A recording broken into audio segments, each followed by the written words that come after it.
El título se llama, como hemos venido viendo hace varias semanas, la importancia de la palabra de Dios a la hora de enfrentarnos a las batallas espirituales de nuestra vida, ¿no? Entendiendo desde la misma palabra de Dios su misma importancia, pero también que la lucha tiene que ver con una lucha espiritual.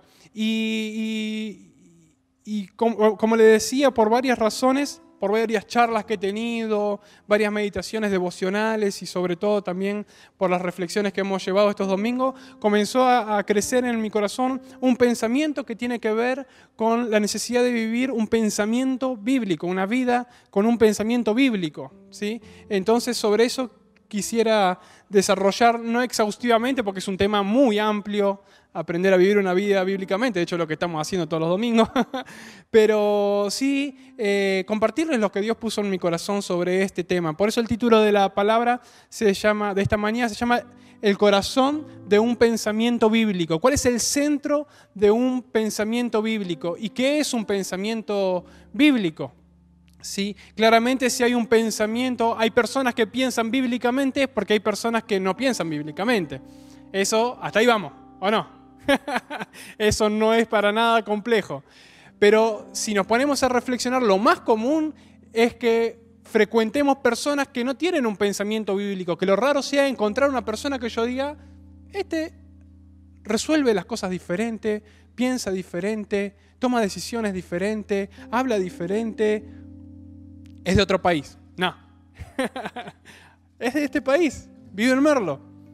¿Y qué es lo que lo marca la diferencia? Bueno, tiene que ver con el corazón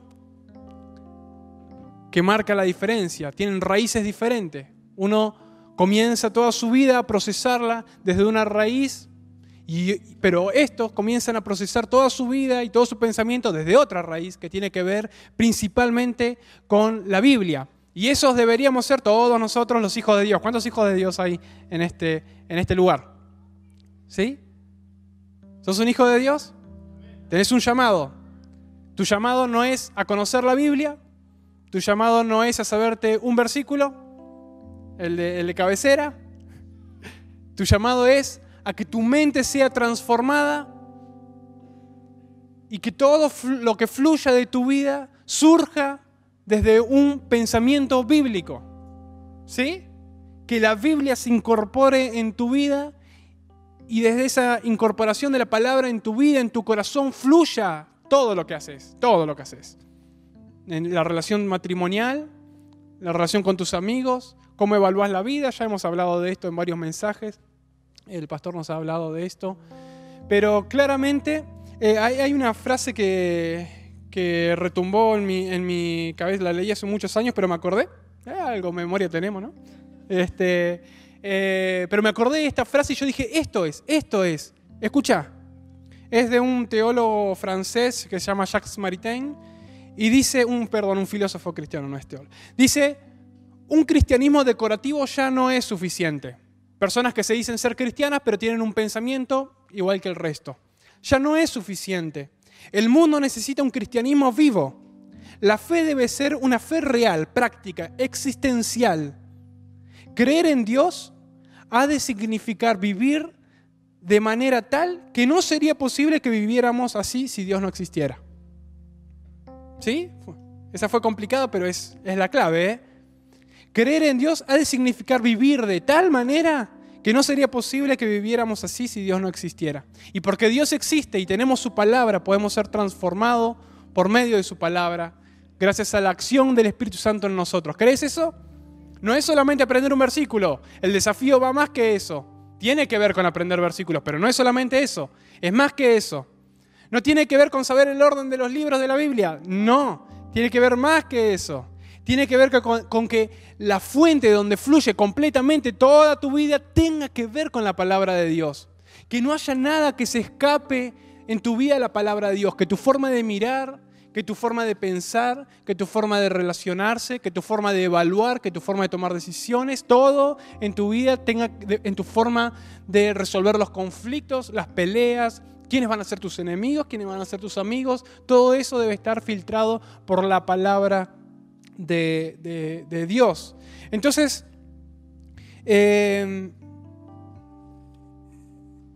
un poquito sobre esto es lo que quisiera caminar caminar hoy. Como les decía, no exhaustivamente, pero sí pensando en esta pregunta. ¿De qué manera un creyente debería relacionarse con la palabra de Dios?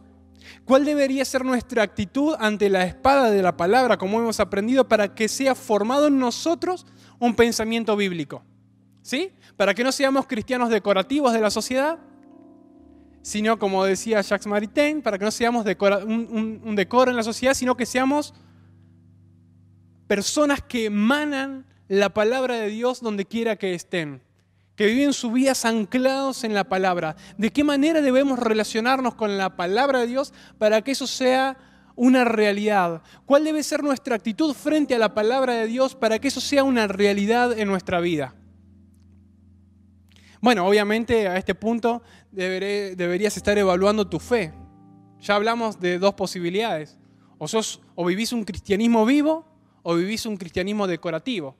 Y yo te diría que cuanto más rápido te mires en el espejo de lo que estamos hablando, de la palabra de Dios, y te sinceres con vos mismo, mejor.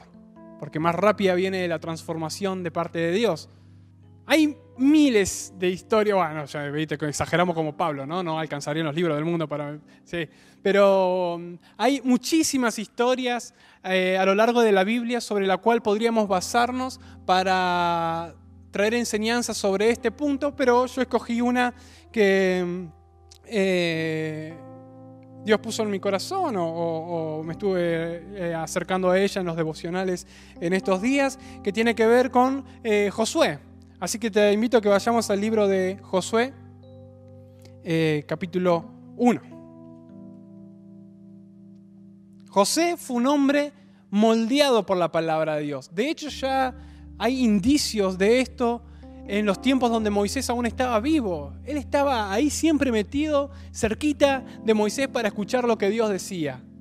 Él estaba ahí cerquita de Moisés, durmiendo al lado del tabernáculo. Uno podía ahí, no es nombrado muchas cantidades de veces, pero las veces que es nombrado Josué en los libros anteriores, cuando Moisés era el gran protagonista, Josué era resaltado como alguien que buscaba estar cerca de Dios. Quiero que leamos Josué 1, del 1 al 9. Vamos a leer algunos pasajes o dos pasajes importantes, uno al principio y otro al final.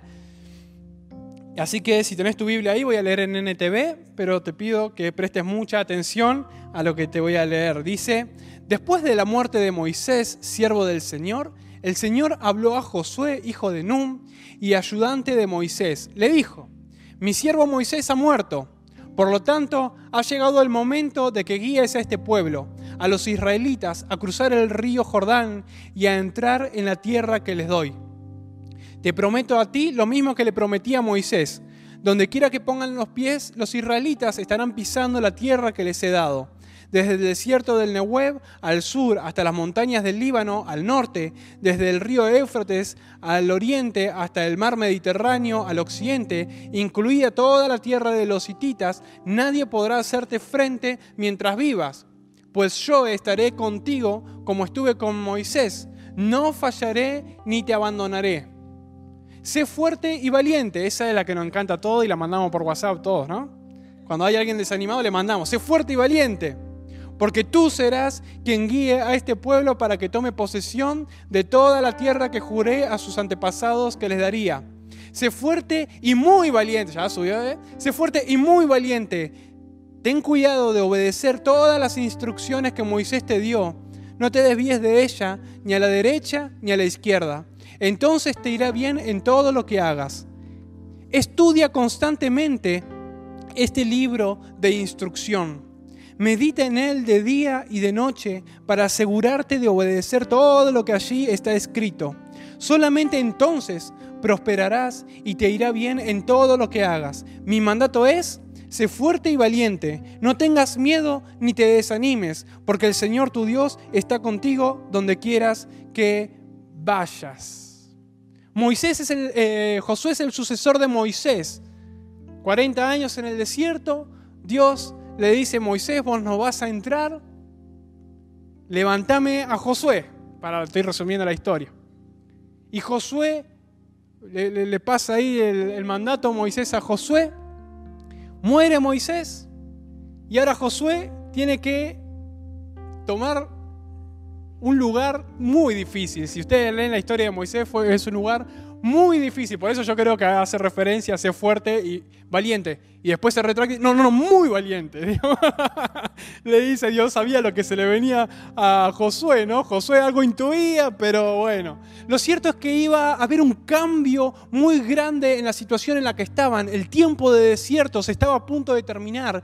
Y el cumplimiento de que iban a conquistar la tierra prometida, la promesa de Dios, la tierra prometida, se estaba acercando. Y Josué iba a ser el gran protagonista de la toma de la tierra prometida. Y en esa toma de la tierra prometida, Josué, junto con sus dirigentes y todo el pueblo de Israel, deberían enfrentar a muchos enemigos. Deberían enfrentar a muchos pueblos enemigos. No solamente para conquistarlos, sino que también deberían defenderse de sus dioses o de su cultura, que es algo que constantemente Moisés les recalca, porque Moisés les recalca al pueblo de Israel en Deuteronomio: cuidado con esos pueblos. De hecho, el mandato es, por más que te parezca duro, así era la cosa, elimínenlos a todos, no dejen a ni uno vivo, porque si dejan a uno vivo, ciertamente ustedes van a entregar su corazón a sus dioses, a sus costumbres y se contaminarán. Era el tiempo ahora ya se habían enfrentado a algunos enemigos y habían disfrutado de las victorias de Dios. Ya podían intuir cómo funcionaba la cosa, pero ahora iban a pasar a un nivel completamente diferente de batalla. Ya las batallas no tendrían que ver con defender su posición y su camino. Ahora las batallas tendrían que ver con conquistar la promesa de Dios. Y ahora los enemigos se iban a multiplicar muchísimo porque la tierra esa estaba ocupada y ellos tenían que hacer posesión de esa tierra. Y a la vez tenían que seguir cuidando su integridad, la integridad de su fe. Un gran desafío al que se encontraba Josué. Y Dios lo va a preparar para ese momento. Tiene una charla, ni bien empieza el libro de Josué, y le dice: Josué, vení para acá. Josué, vení para acá. ¿Qué pasó, Señor?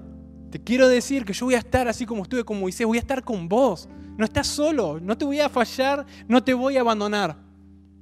Pero yo quiero decirte que seas fuerte y muy valiente. Y usted ahí piensa que le va a decir Dios: te voy a armar para la batalla. Voy a levantar grandes guerreros que pelearán junto a ti, Josué. Voy a darte armas que no existen todavía para que puedas hacer frente y con un chasquido de dedos los elimines. Usted puede pensar que Dios le iba a dar algo a Josué por lo cual Josué físicamente se encuentre seguro, ¿no? Físicamente, wow, Dios me dio caballerías y poder y cañones y qué sé yo, barco, flecha y armas que no existían en ese tiempo, pero Dios me dio todo eso porque ahora voy a poder hacer frente a estos pueblos. Sin embargo, no fue la acción de Dios para darle seguridad a Josué. No le dio armamento, no le dio grandes soldados, le dio un simple mandato. Josué, ¿querés que te vaya bien en las batallas que vas a enfrentar? Un simple mandato. Ten cuidado de obedecer todas las instrucciones que Moisés te dio. No te desvíes de ella, ni a la derecha ni a la izquierda. Entonces te irá bien en todo lo que hagas. Estudia constantemente este libro de instrucción. Medita en él de día y de noche para asegurarte de obedecer todo lo que allí está escrito. Solamente entonces prosperarás y te irá bien en todo lo que hagas. La batalla es espiritual. La guerra es espiritual. Alguien podría, si hubiesen escrito esta historia, alguien que no conoce a Dios, le hubiese dicho: es necesario a Josué prepararlo, curso de caballería, curso de infantería, curso de lo que sea, años trabajando para producir los guerreros fuertes que iban a hacer frente a esas batallas. Sin embargo, desde la perspectiva de Dios, como hemos aprendido domingo tras domingo, la batalla se libra de una manera diferente. Dios arma a Josué con el mandato más importante de su vida y de tu vida y de mi vida.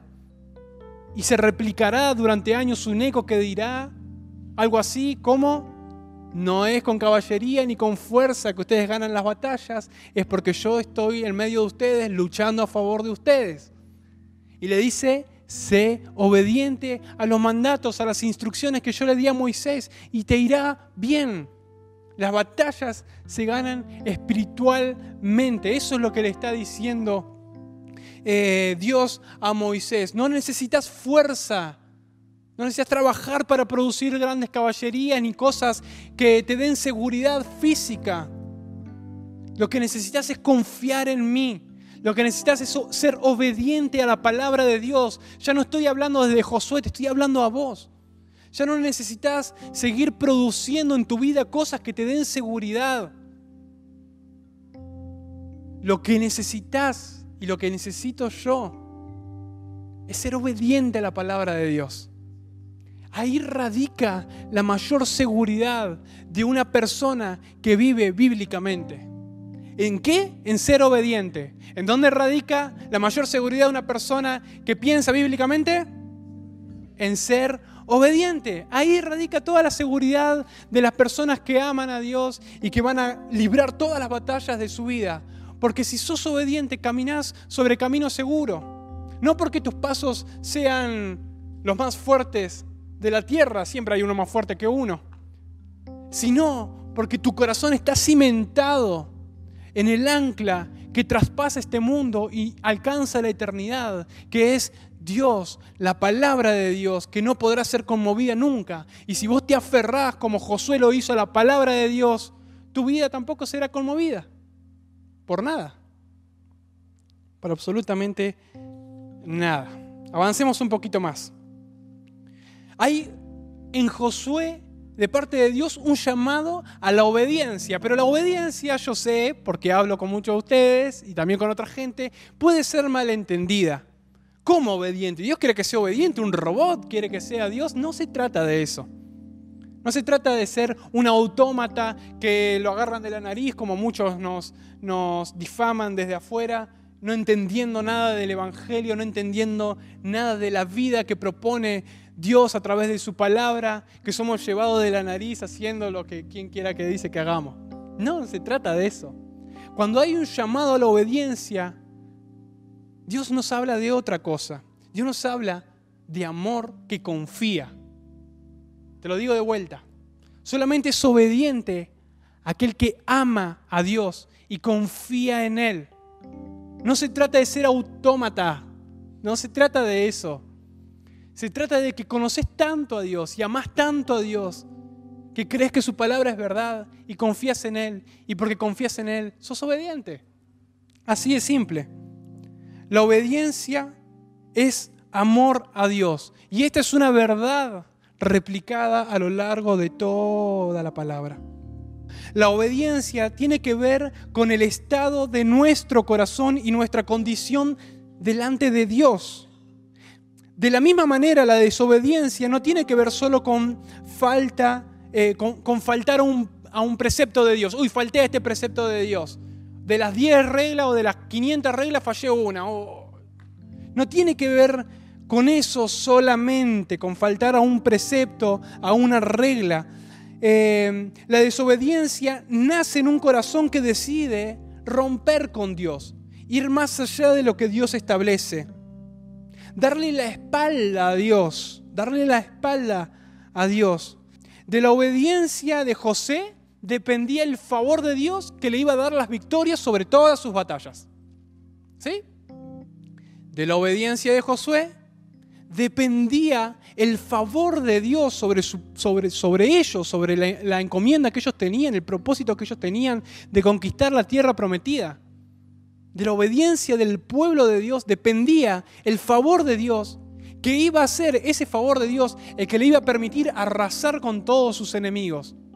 Ellos no iban a ganar, y el que lee el libro de Josué sabe que es así, muy cerquita en los capítulos, porque en un momento desobedecen. ¿Se acuerdan cuando caen con Jai, el pueblo más pequeño? Porque no era su fuerza la que ganaba las batallas. Era el Dios que depositaba su favor sobre ellos cuando ellos vivían una vida en obediencia, una vida en amor a su palabra. ¡Wow! La obediencia es un acto completamente espiritual. A través de la obediencia, el favor, la bendición de Dios se deposita sobre vos, sobre tu vida, sobre tu familia. A través de la obediencia a Dios, Dios abre las puertas del cielo sobre tu vida, sobre tu familia. Contás con el favor de Dios. ¿Sos consciente de eso? Eso es muy fuerte. Obviamente que a través de la desobediencia explícita a Dios, el olvidarnos de Dios, el dejarlo de lado, el mirar cara a cara a Dios y darle la espalda cuando tomamos decisiones, cuando se trata de Dios y nosotros, elegirnos a nosotros, trae maldición sobre nuestras vidas. Y no voy a usar ningún término que no esté en la Biblia. Ser desobediente a Dios trae maldición sobre tu vida. Yo lo reconozco en mi vida. Y si vos sos sincero, también podés reconocerlo en la tuya. Y Josué podría decir, yo sé que es así. Porque le pasó, lean el libro de Josué. Fueron desobedientes y fueron destruidos. Salieron en pérdida, murió gente. Y eso se replicó en el principio, hoy y por siempre. Porque la obediencia es un acto espiritual. Es algo espiritual. Damos un pasito más. La aprobación de Dios en realidad está por sobre cualquier victoria. ¿Te lo digo? ¿De vuelta? La aprobación de Dios... No sé si está ahí. No. La aprobación de Dios está por sobre cualquier victoria en nuestra vida. No es... Te doy el principio y después lo desarrollo. No es la victoria lo que tenemos que buscar. Lo que tenemos que buscar es el favor de Dios. Porque si buscamos la victoria, cualquier medio nos va a ser conveniente. O vamos a probar. Pero cuando buscamos el favor de Dios, indefectiblemente alcanzaremos la victoria. Porque Él pelea nuestras batallas, no es con nuestra fuerza. La obediencia desata el favor de Dios sobre nuestra vida, el rostro de Dios sonríe sobre nuestra vida y Él pelea nuestras batallas. ¿Sí? El favor de Dios, contar con el favor de Dios en tu vida y en mi vida, nos es todo. Es más, nos es todo, incluso por sobre cualquier victoria o derrota que podamos tener en nuestra vida. La aprobación de Dios, nada más ni nada menos, que Dios mire tu vida y sonría y diga, este es mi hijo, chulito. ¡Ting! Ese es el gozo de nuestra vida y de nuestro corazón. Lo que está en juego en la obediencia o no a la palabra de Dios no es solo la victoria sobre nuestros enemigos, sino nuestra relación con Dios, cómo Dios mira tu vida. A Dios no le preocupa tanto que salgas vencedor en tu lucha, como que vivas una clase de vida que sea cercana a su voluntad y dé gloria a su nombre. Claro que Dios quiere que seas victorioso, pero quiere que seas victorioso porque confías en Él, porque vivís para Él, porque das gloria a su nombre, porque si no, esa victoria para vos va a ser una derrota, porque te va a llevar a alejarte de Dios. De hecho, Dios, lean Deuteronomio y se los advierte muchas veces. Cuando venzan a sus enemigos, no van a creer, desgraciado, esa es mi traducción, no van a creer, desgraciado, que ustedes salieron victoriosos y hoy gozan de paz por sus propias fuerzas, ¿no? No, al contrario, muy lejos de eso. Les dice Dios, ustedes son un pueblo terco y duro. Ustedes vencieron porque estaban conmigo, porque mi favor estaba sobre sus vidas. Lean después Deuteronomio y Josué y van a ver cómo Dios habla en este sentido. Y cuando vivimos esa clase de vida cercanos a la voluntad de Dios, obedeciendo a Dios, Dios nos da la victoria sobre nuestros enemigos, porque eso también da gloria a su nombre. En tus victorias no solamente está tu reputación, está tu paz, está tú, lo que vos quieras. En tu victoria Dios quiere glorificar su nombre. Que vos puedas levantar al cielo tus ojos y decir gloria a Dios. Porque si vos, Señor, no me hubieses rescatado, estaría muerto. Una mente bíblica. Que los demás puedan ver y decir, ¿y cómo hiciste? Gloria a Dios. Porque si Él no hubiese estado en mi vida, si no hubiese contado con su favor, hoy estaría tirado en el piso. ¿Cuántos pueden decir eso? Hoy no tendría no sería nada de lo que soy. Pero no me estoy refiriendo a lo material, porque Él me rescató, Él me hizo libre. Gloria a Él, gloria a Él. Dios quiere en tus batallas glorificar tu nombre. Ahora, ¿estás viviendo una vida acorde para que Dios se glorifique? Digo, si Dios te da la victoria, ¿su nombre va a ser glorificado? ¿O eso va a redoblar tu confianza en tus propias fuerzas? Atenti, la obediencia a Dios abre el favor de Dios sobre tu vida y te da la victoria también. Seguimos avanzando un poquito más. Un pensamiento bíblico se logra cuando podemos vivir vidas basadas en la palabra de Dios por amor a Dios, al Dios de la palabra. ¿Sí? ¿Lo leo de vuelta? Vivir nuestras vidas basados en la palabra de Dios, obedeciendo a Dios, por amor al Dios de la palabra. Esto solo se logra a través del amor que confía y deja guiarse a través de la obediencia. ¿Bien? Damos un pasito más. Se trata del rostro de Dios. ¿Me explico? Se trata del rostro de Dios. Hay una idea que cruza la Biblia transversalmente, completamente, de principio a fin, y tiene que ver con el rostro de Dios sobre tu vida. Me explico. Leemos, como para completar esta idea, como para ejemplificar esta idea, Josué 23, ya al final del libro, Josué 23, 9 al 14. Y luego voy a volver al anterior pasaje, pero porque hay una enseñanza todavía que sacar, cuestiones prácticas. Josué 23, del 9 al 14 dice, pasaron los años, voy a leer desde el 1 para ponerlo en contexto. Pasaron los años, pasó todo el libro de Josué, conquistaron no toda la tierra prometida, parte, pero el Señor en un momento lo para a Josué y le dice, Josué, ya estás viejo, hermano. Ya no está para cargar la espada, no está para pelear ninguna batalla. Ahora empezá a dividir la tierra que ya conquistaron y que cada tribu termine de su conquista. Entonces Moisés se presenta delante del pueblo y dice lo siguiente: y el Señor le había dado al pueblo de Israel descanso de todos sus enemigos. Qué lindo, ¿no? Y el Señor le había dado al pueblo de Israel descanso de todos sus enemigos. Josué, quien ya era muy viejo, reunió a todos los ancianos, a los líderes, a los jueces y a los oficiales de Israel y les dijo: ya estoy muy viejo, muchacho. Ustedes han visto todo lo que el Señor su Dios hizo por ustedes a lo largo de mi vida. El Señor su Dios peleó por ustedes. ¿Quién peleó? El Señor peleó por ustedes en contra de sus enemigos. Yo les he repartido para que sea su hogar toda la tierra de las naciones que aún no están conquistadas y también la de aquellos que ya hemos conquistado, desde el río Jordán hasta el mar Mediterráneo, donde se pone el sol. Esta tierra será de ustedes porque el Señor su Dios, Él mismo expulsará a toda la gente que ahora vive allí. Ustedes tomarán posesión de esta tierra tal como el Señor su Dios lo prometió. Por lo tanto, asegúrense de seguir todo lo que Moisés escribió en el libro de instrucción. No se desvíen de esas palabras, ni a la derecha ni a la izquierda, lo mismo que Dios le había dicho a él.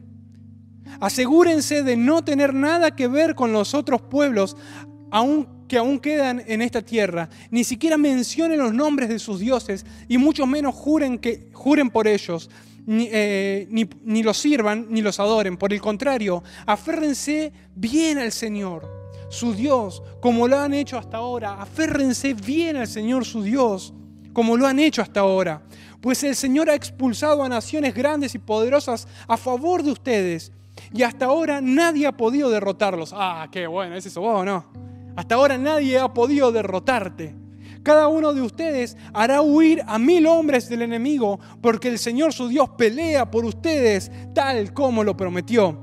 Así que, y ahí te toca a vos, así que asegúrense de amar al Señor su Dios. ¿Cómo se llama a Dios? Obedeciendo su palabra.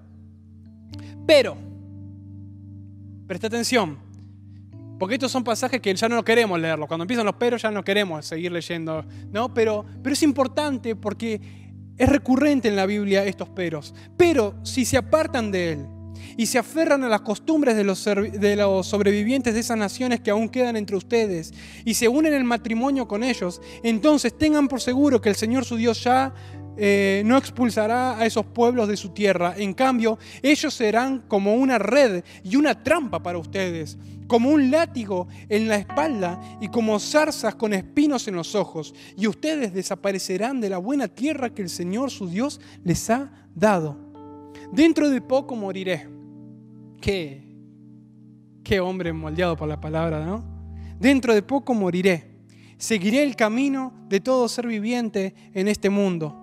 En lo profundo del corazón, ustedes saben que cada promesa del Señor su Dios se ha cumplido. Ni una sola ha fallado. Y el texto sigue con pasajes hermosos, ¿no? Como mi casa y yo serviremos al Señor, y pasajes que algunos de nosotros conocemos. El texto sigue, pero quería detenerme acá. Porque cuando leemos estas palabras, este tipo de palabra, lean después, por ejemplo, el libro de Levítico, lean el libro de Deuteronomio, lean Josué en este caso, y son recurrentes este tipo de palabras. Si obedecen al Señor, les va a ir bien, contarán con su favor. Pero si desobedecen al Señor, les va a ir mal. Les va a ir mal porque dejarán de contar con su favor. Este pensamiento es recurrente. Cambian las formas, pero siempre la misma estructura es esta. La obediencia trae bendición de parte de Dios y la desobediencia trae maldición de parte de Dios. Este punto también nos hace pensar el hecho de que Dios voltee su rostro sonriendo sobre sus hijos obedientes, o que Dios voltee su rostro con dolor y enojo sobre aquellos que viven en desobediencia. Este hecho nos hace pensar que desde la perspectiva del rostro de Dios, de su rostro, no hay puntos medios. O complacemos su corazón o somos causa de su enojo y su dolor. O contamos con su favor o contamos con su oposición. ¿Cómo está el rostro de Dios sobre tu vida? Nunca te hiciste esa pregunta, ¿no?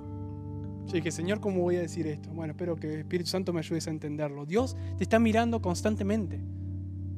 Tu vida, tu corazón más que tu vida, la conciencia que estás teniendo en este momento de la palabra que Dios te está queriendo sembrar en el corazón.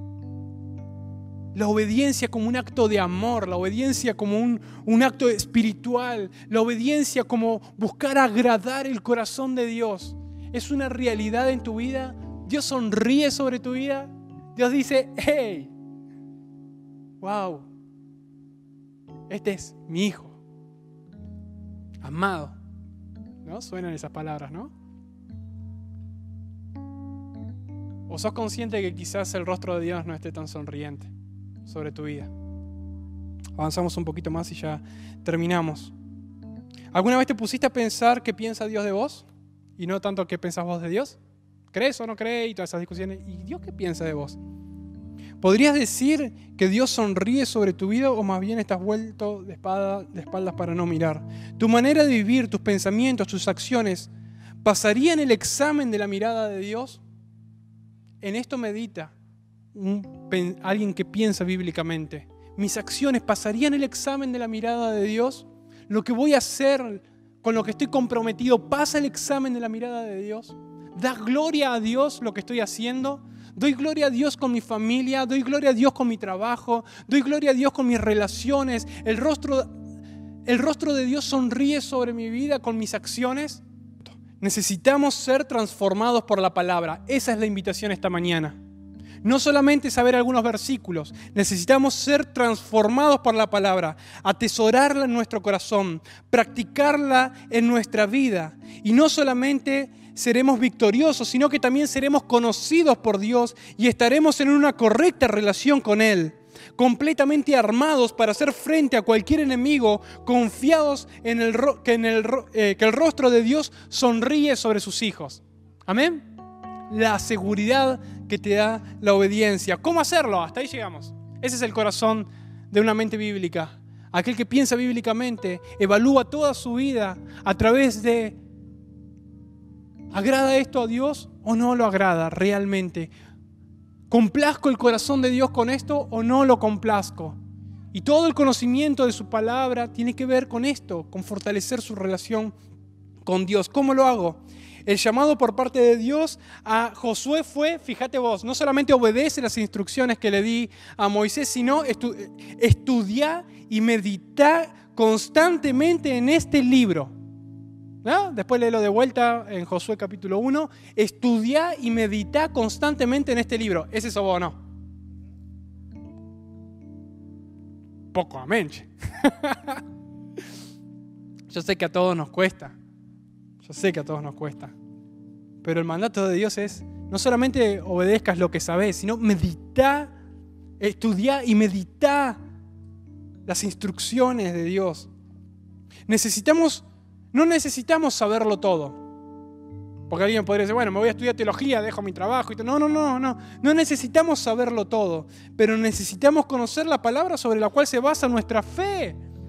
Necesitamos saber la palabra sobre la cual se basa la fe en la que creemos, la fe de nuestra salvación.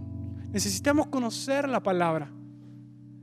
¿De qué manera? En tu devocional diario, proponételo, leer la palabra, proponételo. Después, a veces cuesta cumplirlo, a veces no, pero por lo menos lee un devocional, no un versículo. Hacé un devocional de alguna historia bíblica todos los días. Proponétela leerla en un año.